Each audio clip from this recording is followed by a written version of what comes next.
Matagumpay na nagbalik loob ang isang dating miyembro ng Communist Terrorist Group sa bayan ng Pidig, Ilocos Norte nito lamang linggo, ika-3 ng Nobyembre taong kasalukuyan.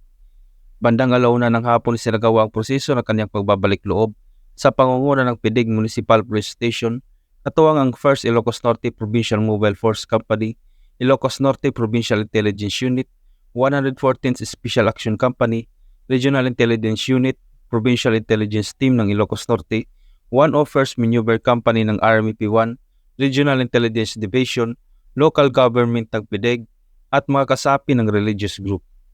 Siya ay na-recruit sa Communist Terrorist Group taong 1985 sa ilalim ng Father Zacarias Agatib Command at Martial Law Victim Association of Ilocos Norte. Sa panahong iyon, matindi ang kanyang nagdamang pagkarismaya at galit sa sistema, kaya't siya ay na-impluwensya ng mga personal na kadahilanan upang umanib sa kilusan.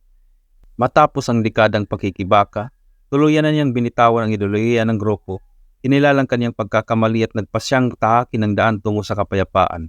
Pagkatapos ng isang masinsinang debriefing, opisyal siyang nanumpa ng Oath of Allegiance bilang simbolo ng kanyang ganap na pagtalikod sa dating grupo.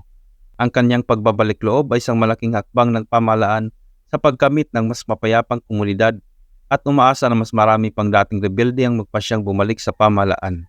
Mula dito sa Ilocos Region, ako ang inyong PNN correspondent, Police Staff Sergeant John Del Supremo, alagad ng batas, nagataguyod ng Balitang Pulis.